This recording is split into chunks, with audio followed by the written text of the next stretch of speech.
놀라움은 밝혀. 사실상 F-15K급 전투기 KF-X 어디까지 진화하나. 한국이 해냈다. 2021년 시제기 제작을 목표로 개발 중인 KF-X의 성능은 어느 정도가 될까? KF-X 제작 업체인 한국항공우주산업은 지난달 14일 시제기의 전방동체 벌크헤드 가공에 착수하는 행사를 가졌다. 벌크헤드란 동체를 이어주는 격벽을 말한다. 전투기 머리 부분과 중간 부분을 연결하는 구조물이다. 고속으로 비행할 때 발생하는 압력으로부터 항공기의 변형을 막아주는 역할을 한다. 한국형 전투기는 벌크헤드를 시작으로 기체 제작 작업이 본격화된다.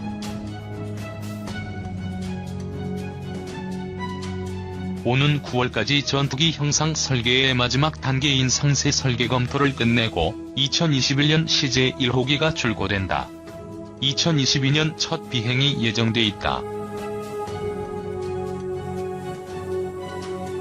KF-X는 당초 KF-16을 능가하는 4.5세대 전투기 개발을 목표로 시작했다.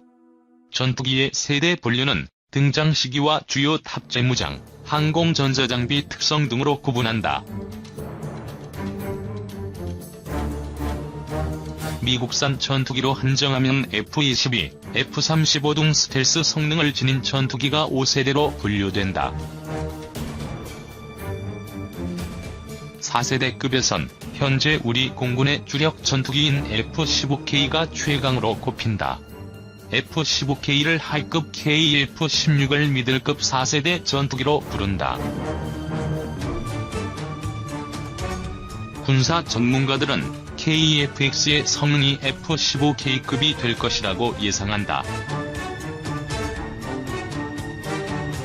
전투기의 대표적 핵심 기술인 레이더와 항전장비 기술이 진화하고 있고 국내 기술로 개발 중인 이들 장비에 개량된 기술이 적용되기 때문이다. KF-X 사업 주관 부서인 방위사업청과 한국항공우주산업에 따르면 공대공, 공대지 표적을 탐지, 추적하는 AESA 레이더는 지난해 5월 기본 설계 과정을 통과해 현재 상세 설계 단계로 진입했다. 오는 5월 상세 설계 과정을 완료하고 2020년 하반기 제품을 출고할 예정이다. 능동전자주사 위상 배열로 번역되는 AESA 레이더는 기계식보다 훨씬 많은 목표물을 추적한다. 손가락 크기 정도의 모듈이 1000개 남짓 박혀있는데 이 모듈이 잠자리의 흰눈처럼 각각의 목표물을 추적한다. F-22와 F-35에도 미국에서 개발한 AESA 레이더가 장착돼 있다. 우리 공군의 F-15K, KF-16 레이더는 기계식이다. AESA 기술은 미국이 기술 이전을 거부해 국내 기술로 개발이 가능한지가 논란거리였다. 하지만 2017에서 2018년 두 차례 기술 점검을 통해 국내 개발이 가능하다고 결론났다. 방산업계 관계자는 우리나라는 지상용 무기와 함정용 무기 레이더를 개발한 경험을 통해 기술이 축적돼 있다며 한국형 AESA 레이더의 성능이 미국 제품에 비해 결코 뒤지지 않을 것이라고 말했다. 레이더 외의 핵심 항전 장비인 적외선 추적 장비, 전자광학 추적 장비, 통합 전자전 장비 개발도 속수관성형으로 가고 있다. 적이 항공기나 미사일이 뿜어내는 적외선을 탐지하는 적외선 추적 장비와 각종 전자전 장비를 통합, 운용할 수 있는 통합 전자전 장비는 지난해 12월 상세 설계를 마치고 현재 시제품이 제작되고 있다. 광학 영상과 레이저를 통해 주야간 표적을 탐지하는 전자광학 추적 장비는 상세 설계 작업이 진행 중이다. KF-X에는 초기 단계의 스텔스 기능도 적용된다. 5세대급은 아니지만 적이 레이더의 실제보다 훨씬 작은 형상으로 잡히는 것이다. 방산업계 관계자는 5세대 전투기는 적기 레이더의 작은 새 모양의 형상으로 보인다면서 현재 공개된 KF-X의 기체 형상을 보면 적 레이더파를 상당 부분 상쇄할 수 있는 구조여서 스텔스 도료 등 관련 기술을 추가로 적용하면 5세대 이하 전투기 가운데 스텔스 성능이 가장 우수할 것이라고 말했다.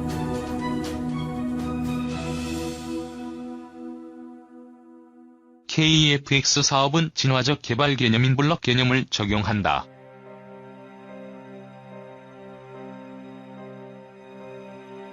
기술 발전 추세에 따라 전투기를 더 나은 성능으로 업그레이드하는 것이다. 기체 형상이나 항전 장비, 스텔스 기능이 추가되면 동북아에서 스텔스 기종을 제외하면 동급 최강 전투기 지위를 누릴 수 있을 것으로 전문가들은 전망한다.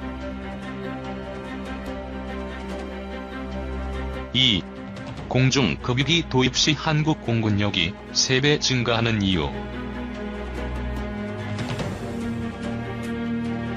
공군은 1990년대부터 공중급유기 도입을 장기 발전 계획에 포함시켰으나 여러 차례에 걸쳐서 연기되고 지연되면서 2014년이 되어서야 정식으로 합동참모본부에서 타당성 검토를 거쳐서 사업화가 되었습니다.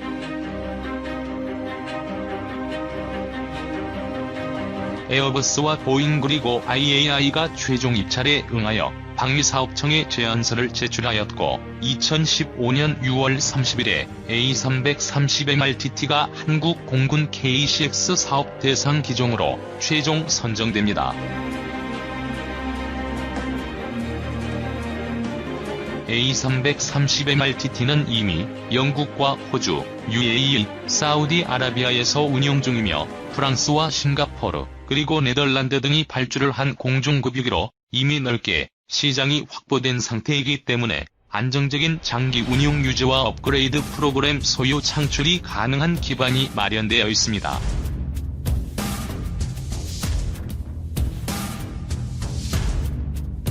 이와 같은 장점에 더해서 A330MRTT 공중급유기의 장점은 첨단의 디지털 공중급유 관제 체계, 대량의 연료 탑재량, 높은 화물 수송 능력 등이 있습니다.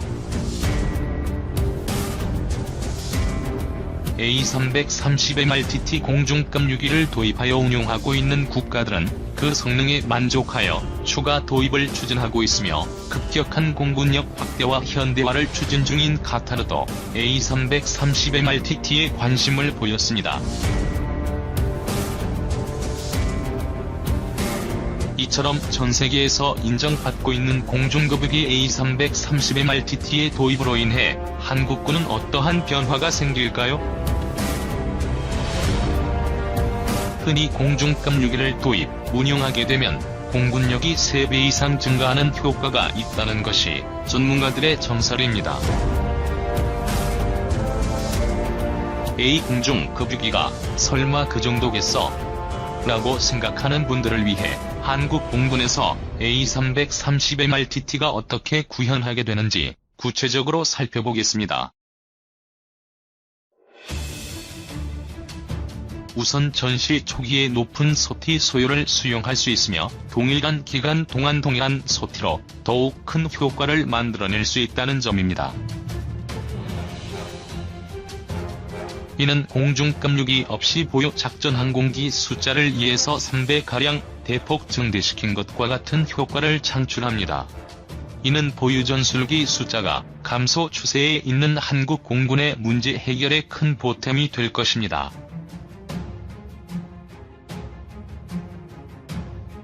KF-16, F-16PB와 같은 항공기들은 한계 초계 구역을 지속적으로 방어하기 위해 소요되는 소티 규모가 매우 큽니다.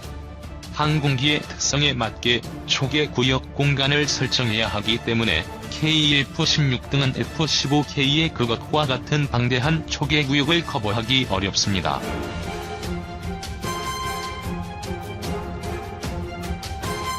F-15K에게 할당되는 규모의 초계 공간을 F-16으로 방어하려면 F-16의 초계 제공과 교전에 소모할 수 있는 연료의 부족으로 인해 전술 구사와 생존성에 큰 제약을 받게 됩니다. 이 때문에 F-16은 상대적으로 좁은 다수의 방어 구역을 할당받거나 혹은 F-15K가 주로 방어하는 구역에서 F-15K 운용대대 간의 임무 교대 사이에 짧은 시간 동안 F-16들이 투입되어 방어를 함으로써 전투비행단의 F-15K들이 안정적으로 방어 제공 임무에 투입될 수 있도록 합니다.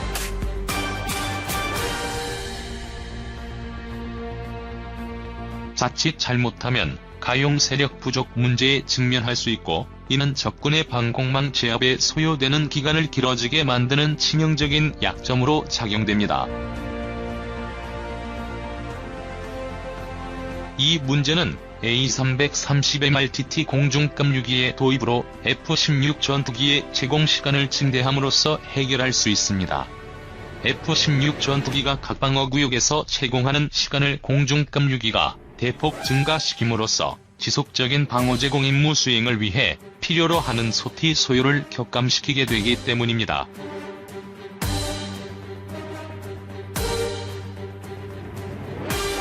이는 방어 제공 임무 이외의 다양한 임무에 투입할 수 있는 F-16 전투기 가용 규모를 증가시켜 결과적으로 전투기 숫자가 크게 증가하는 것과 같은 효과를 창출하게 됩니다.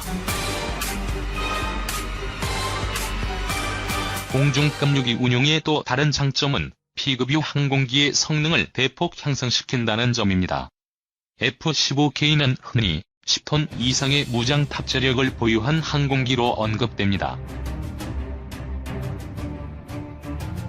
그러나 내부 연료 탱크와 CFT-2의 연료를 만재하고 보조 연료 탱크 3기를 탑재한 상태에서 CFT의 인보드 파일런에 2000파운드급 공대지 유도무기를 탑재한 상태에서 타겟팅 포드와 자체 방어용 공대공 미사일 4기까지 탑재하면 F-15K의 최대 이륙重量인 81,000파운드에 육박하게 됩니다.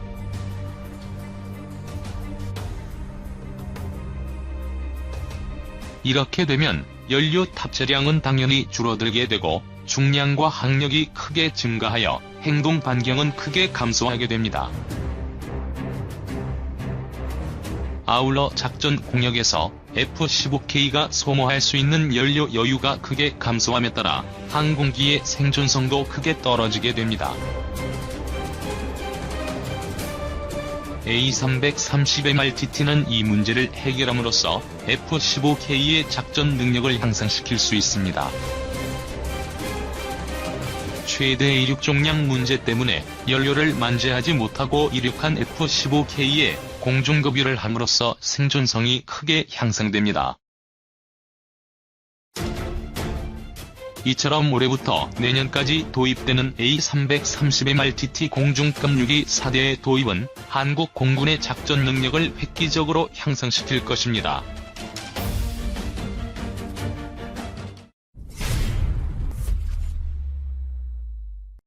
한화디펜스가 우리 군에 납품하는 K구자 족보 물량이 다음 달 초 종산을 맞는다.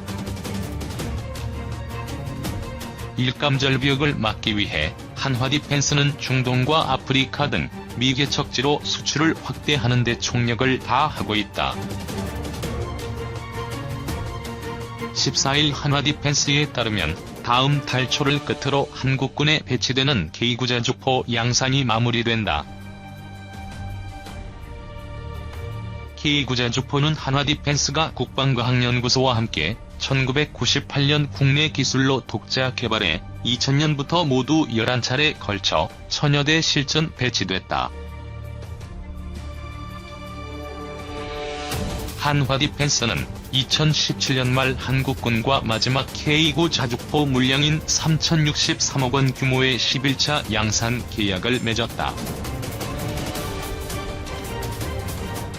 지난해 말 기준 이 계약의 수주 잔액은 831억 원으로 현재는 대부분 소진된 것으로 보인다. 당초 한국군 납품 물량이 종산되면 공장 가동률 하락으로 일자리 문제가 발생할 것이란 우려도 있었다. 이에 대해 한화디펜스는 신규 수출 물량과 내수 성능 개량 사업도 있어 공장 운영에 차질은 없을 것이라고 말했다. 그러나 20년 가까이 꾸준한 일감을 제공하던 안정적인 매출처를 잃은 만큼 장기적인 타격은 불가피하다. 한화디펜스는 내수용 일감이 절벽을 맞을 것을 고려해 그간 수출 확대에 총력을 다했다. 2001년 터키를 시작으로 폴란드, 핀란드, 인도, 노르웨이, 에스토니아 등에 600문가량의 K9 자주포가 수출됐다. 국내에서 생산된 지상 무기 체계로는 최대인 약 2조 원 규모다. 최대 사거리 40km로 15초 내에 3발을 발사할 수 있는 K9 자주포의 대당 가격은 37억여 원으로 알려져 있다. 우수한 성능에다가 경쟁 기종에 비해 가성비까지 좋아 각국의 관심이 높다. 지난해 말 기준 한화디펜스가 K9 수출로 확보한 수주잔액만 9,217억 원이다. 그러나 한화디펜스와 합병되기 전 K9 자주포를 생산하던 한화지상방산의 지난해 매출이 7,773억 원임을 고려하면 수년을 책임질 만큼 큰 액수는 아니다. 신규 매출처가 절실한 한화디펜스는 K9 자주포 수출을 위해 지금까지는 거의 교류가 없었던 중동과 아프리카 등을 공략하고 있다. 이성수 한화디펜스는 대표이사는 지난 2월 아랍에미리트 아부다비에서 열린 중동, 아프리카 최대의 국제 방산 전시회 IDX 2019를 직접 방문하기도 했다. 무기 도입에서 각국의 가장 큰 고려 사항은 실전 경험이다. 10년 넘게 세계 각국에서 활약해온 K9 자주포의 강점은 크다. 그렇다고 과거에 머무르며 구관이 명반만을 외칠 순 없다. 최근 한화디펜스는 K9의 성능 개량형 모델인 K9A1의 초도 양산을 시작했다. 자동사격 통제장치를 개량하고 위치항법장치, 보조동력장치 APU 등을 추가해 승무원들의 생존성이 크게 향상시킨 모델이다. 수출을 위해선 해외 각국의 요구사항에 맞춰 성능과 원가를 변경하는 유연성도 필수다. 무기 수출이 정부 간거래로 간주되는 만큼 이 과정에서 우리 정부의 지원도 필수적이다. 한화디펜스 관계자는 작전 환경이 네트워크 중심으로 변화하고 있고 병력 감축도 예정돼 있다며 무인화 기술을 적용한 차세대 자주포 개발 계획을 진행하고 있다고 말했다. 이 K9 자주포 사건 우리 군은 과연 전쟁 대비하고 있나? 정부의 과도한 무기 원가 통제, 저가 입찰 문제 많아. 북한의 위협이 고조되는 가운데 우리 군은 지금도 고도의 경계 태세를 유지하고 있다. 경계 태세가 높은 만큼 훈련의 강도도 세다. 과연 이런 전례 없는 피로를 우리 군이 감당할 수 있을까 걱정스럽기까지 할 정도다. 그런데 이런 우려를 더욱 크게 만든 슬픈 사건이 8월 18일 발생했다. 강원도 철원에서 훈련 중이던 K9 자주포에서 원인 불명의 화재가 발생했다. 이 사고로 장병 2명이 사망하고 5명이 부상했다.